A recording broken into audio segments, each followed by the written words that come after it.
Iso starts promoting their new location on her social media live channel. She asks Se-roi to greet the viewers, and she teases him for being boring. Hyunhee and Sungkwan join them as they all vow to make Danbam the #1 pub in Korea. At a seminar, President Jang explains that new businesses often fail because they lack preparation and comprehensive planning. Citing his humble beginnings as a small pub on an overpass, he promises relentless analysis and improvements to be the best, and a hand shoots up in the air. It's Iso.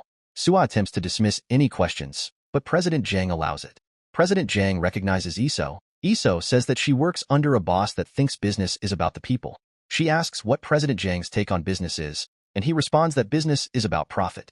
She then asks if a small humble pub could compete with Jang Jie and win. Sua and Min-young look intrigued, and President Jang acknowledges Iso's youthful ambition. It would be impossible for a small pub to defeat Jang Ga. The seminar concludes. After the seminar, President Jang finds Iso at the elevators and asks if the seminar was useful. Iso smiles and says that she learned a lot. Then, President Jang asks about the new Danbam opening, and Iso cheerfully responds that they're doing their best. President Jang orders Secretary Kim to retrieve Iso. When Iso arrives in his office, Gunwon looks surprised that his father would invite the enemy. After treating Iso to a fancy meal, President Jang extends an offer for Iso to join Jang Ga. Iso politely declines because of Se-roi, and President Jang argues that she shouldn't be so attached, since they haven't even exceeded a year working together. Iso points out that President Jang's offer is because of Se-roi and expresses her confidence in growing Danbam. She tells President Jang to extend an offer to her when he sees her potential, not Se-roi's. Gunwon seems bothered by Iso's talk with his father and then thinks about Sua's explanation for rejecting him because he hit and killed Manager Park, who was like a father to her. His mind clearly elsewhere, Gunwon belatedly slams on the brakes and crashes into the car in front of him.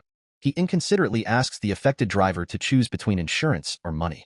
The driver notes Gunwon's rudeness, but Gunwon erupts in anger, basically using his abundant wealth to justify his behavior. Se-roi meets with Ho-jin and gives him a humble update on his business, claiming that it's not bad. Ho-jin knows that Se-roi is underselling their current success and suggests that they prepare for taxes, which he predicts would be high at this rate. Se-roi goes for a morning run and takes a long look at the Namsan Tower. In a good mood, he breaks the news to the Danbam team that he's going to incorporate the business and asks for company name suggestions. Tony proudly suggests Park Ga. Iso suggests a chic ILL, but Se-roi isn't sure. Then, Sungkwan suggests Itaewon class, and Se-roi finds it appealing. Hyunhee and Iso find it tacky, but Tony also likes it. Se-roi looks around Itaewon and remembers his first time visiting the neighborhood. He tells his team, "When I heard Itaewon class, I immediately thought of the word freedom, a place where diverse cultures freely connect. Itaewon symbolizes freedom." Gunsu says that while the name feels forced, it's not bad and gives off old-school vibes. Iso sighs and says that Se-roi will have his way, says that he won't decide on Itaewon class if Iso doesn't want it. Iso smiles shyly and says that she'll support whatever Se-roi likes, but she says that the name wouldn't be great for external business, since it makes them seem restricted to the neighborhood. Hyunhee suggests that they abbreviate the name, and Se-roi slowly spells it out to IC, and they finally come to an agreement. Se-roi announces the staff as the founding members of the new company, IC. Danbam gets a surprise visit Haewon and Officer O. Haewon runs to Se-roi to give him a hug and waves to Iso, who curtly waves back. The Danbam team split up to their respective stations, and Officer O pulls Se-roi aside for a private conversation about what they had discussed previously. Haewon watches a video on her phone but gets distracted by a stray cat, which she follows outside. When Officer OH looks back to check on his daughter, she's gone, with her phone on the table. Se-roi and Officer O run outside to look for Haewon, and the Danbam team also joins the search. Min-young walks through the neighborhood and runs into Haewon, who asks the Ajumma to borrow her phone to find her way back to her dad after following the stray cat. Min-young lends her phone and says that she's not an Ajumma, since she's not married. Surprised, Haewon wonders why. Min-young accompanies Haewon at a nearby park until Officer O and Se-roi arrive. Officer O hugs his daughter tight, and she apologizes for worrying her dad.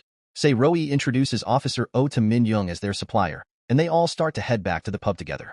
Then Officer O notices someone watching them nearby and tells Se-roi that he'll catch up after taking a call. Officer O finds the spying photographer and demands to know who he is.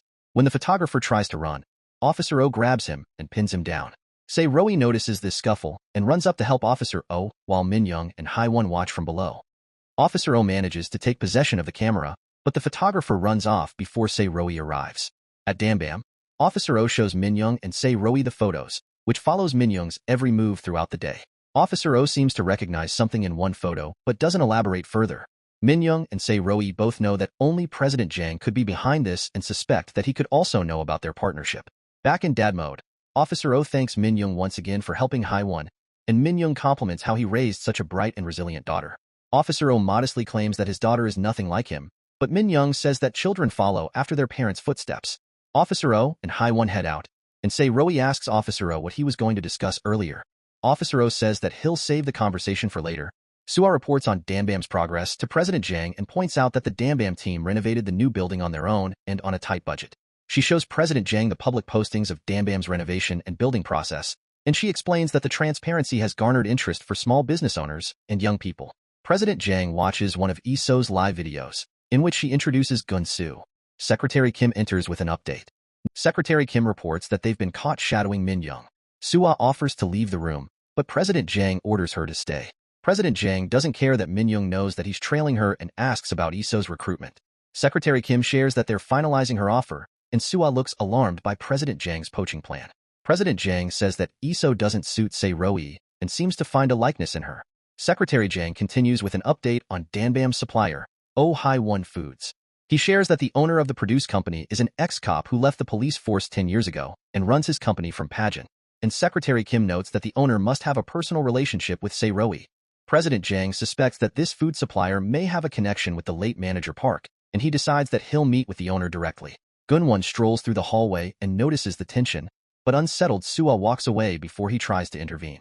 Gunwon asks Secretary Kim to share any intel on his father. He tells Gunwon that President Jang finds Iso favorable, and Gunwon could earn his father's respect if he could recruit Iso.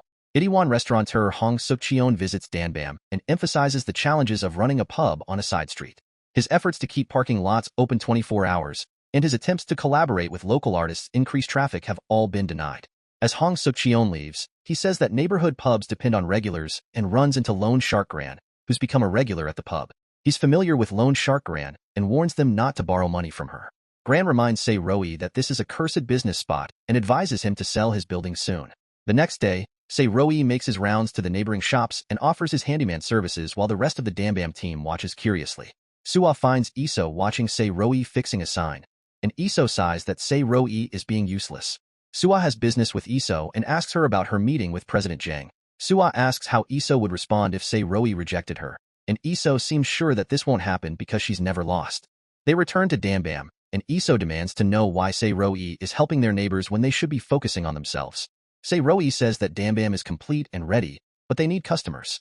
In this secluded neighborhood, Se-roi has determined that they need to revive the street for their pub to survive. Iso expresses irritation with Se-roi's idealism and walks out. Sung-hwan tells Se-roi to let go of Iso's criticisms, since she needs to defer to the boss anyway. But Gun-soo speaks up and asks if this submission to authority is how he wants to define them. Gun-soo says that while they may just be employees, Iso is different. She's a manager who has a larger investment in his company, and she also bet her life on him, and shares his observation that Iso seems to address Se-roi differently than before. Se-roi and Sua go out for drinks, and he admits that Gun-soo left him speechless because he was right.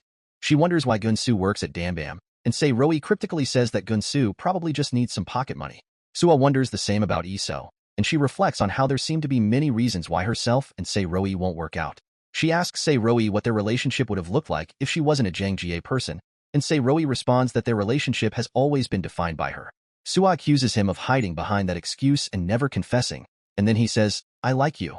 Se-roi reminds her that he confessed to her in jail and then again at the bus station, and Se-roi says that he couldn't make it any clearer than that. Sua remembers telling Iso that Se-roi doesn't change and laughs at herself for not believing her own words. She teases Se-roi for being a dummy and reminds him that she likes rich people. Se-roi responds that he owns a building, and she laughs at his flex.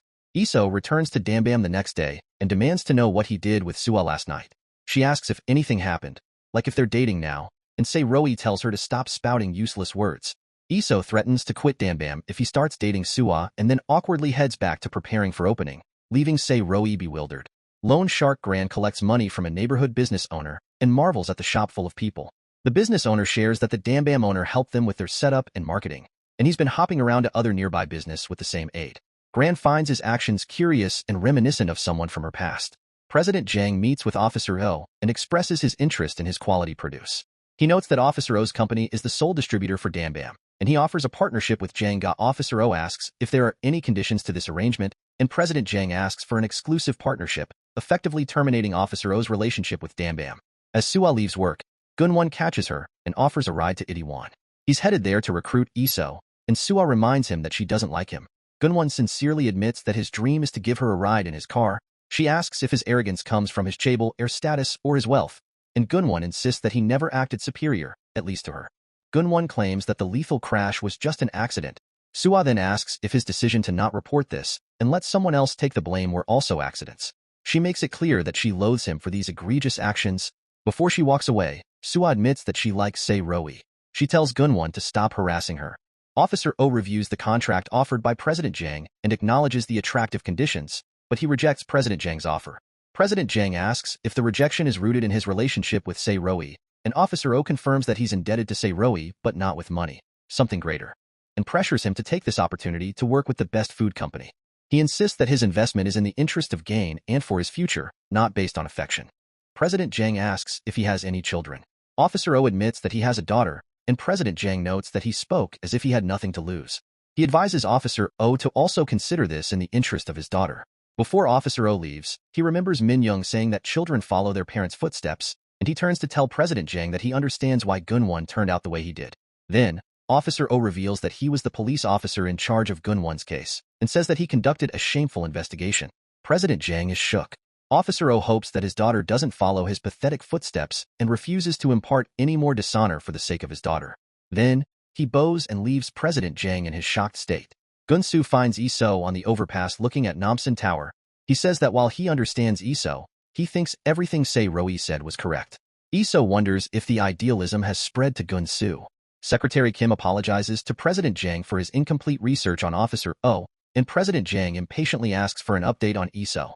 Secretary Kim reports that Gunwon went directly to Danbam to recruit Iso.